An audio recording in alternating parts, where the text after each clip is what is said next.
We'll start with the Davis match because it's a big matchup. Before the season started or early in the season, you talked about that match, wanting to elevate that into a rivalry type Santa Barbara kind of match. I mean, what's the stat and to get that kind of atmosphere at the game and get the turnout? What's the status of your efforts in getting that done?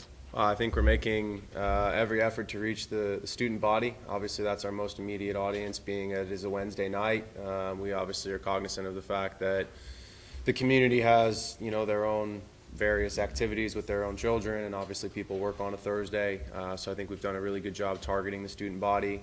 We've actually themed the evening. We've actually themed all of our remaining home games. But this one will be Greek night, so trying to target the Greek community in particular. So we have a couple of spirit competitions for the various fraternities and sororities.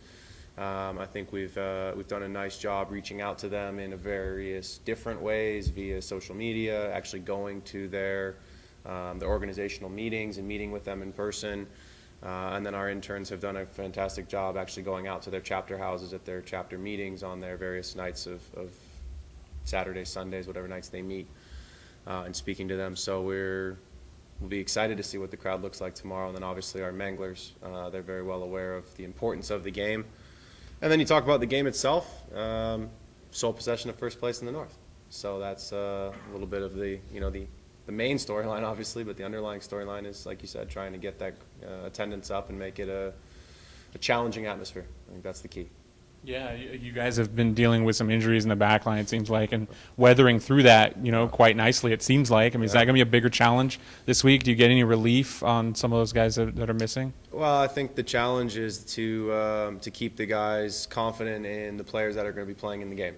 And I think we've done a really good job preparing those players this week in training. Everybody's very clear on their understanding and expectation of, 1, the personnel, 2, the roles and responsibilities, and 3, what needs to be done, what our schemes are on both sides of the ball, both from an attacking and a defensive standpoint.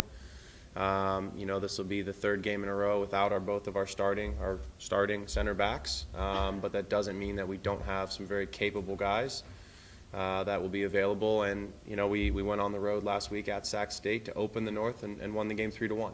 So I think there's a good confidence in the group, knowing that no matter who's on the field, we can get the job done. Aside from Chase, because we can see what he's doing, who else has stepped up the past couple games with those injuries? Well, I think you have to talk about a player like Matt LaGrassa. He's our second leading goal scorer. He's our captain.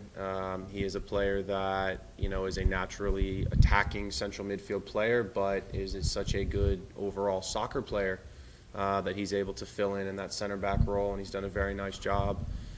Certainly want to compliment Sean Dillon, who has actually been playing outside back for us and has slid into the middle and kind of that, we need you, this is your job for the team role. Has embraced it, scored his first ever collegiate goal at Sac State on Saturday afternoon in the second half to actually win the game. That's the goal that put us up 2-1. And it was, to be fair, it was a great goal. But at the same time, his defending was top-notch as well.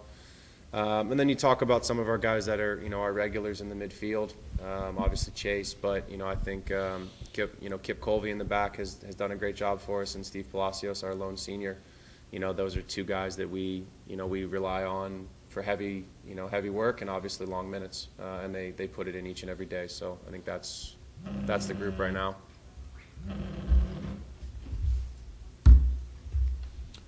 Coach, first loss, Cal State Fullerton, bounced back, putting up 3 goals against Sac State.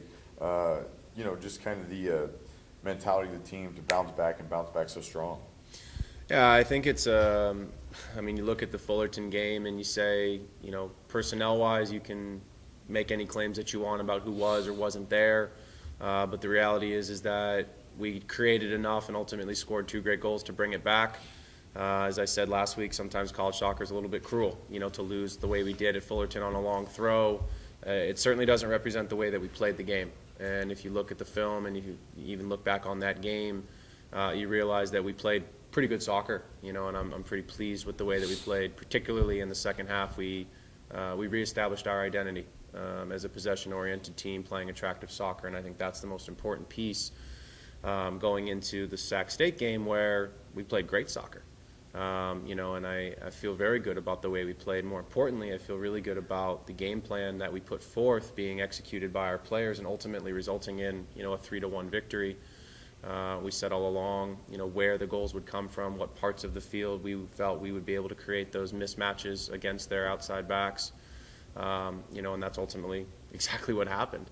So I think it's good for the guys to realize that, it doesn't matter what happens in the game before, it matters what you do in the week leading up to the next one.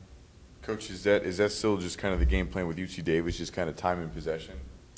Well, UC Davis is very different. You look at Cal Poly and you look at UC Davis and you see two very contrasting styles. UC Davis is a team that we would classify as extremely direct.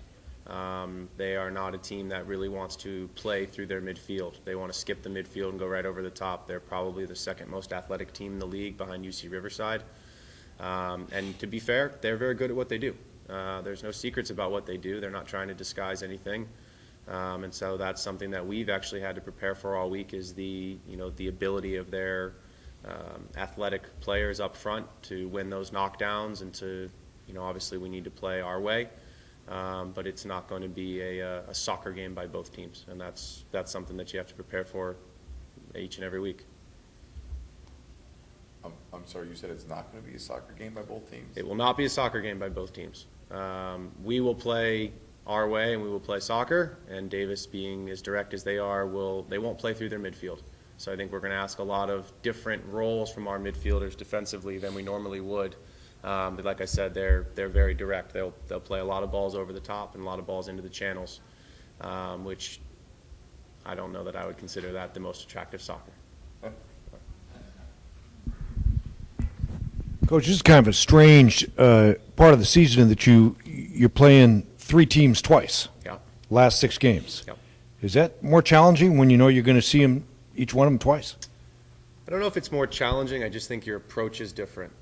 Each and every game obviously is a different challenge. To me, I always reiterate to our players how difficult it is to win soccer games, particularly college soccer games, but it's always difficult to beat a team twice.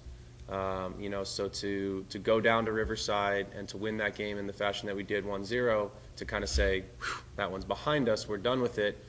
I think sometimes that's more challenging, to not go back and look at that film and say, what can we do to improve? What did we do poorly? Where can we get better?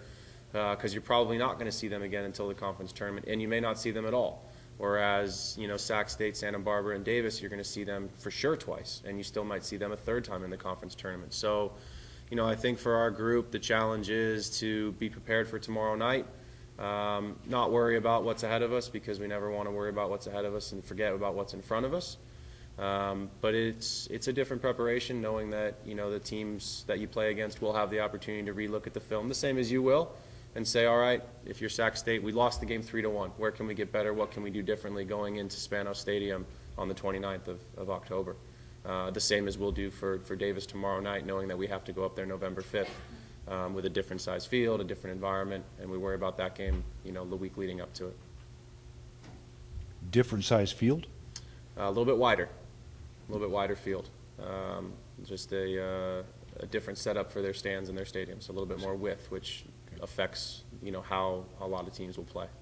All right, last question. If you look at your record, you're 8-3-3, 3-1-1 in the Big West. Yep. You've tied UCLA, the top team in the country. You tied UC Irvine, which was in the top 5. You beat North Carolina State.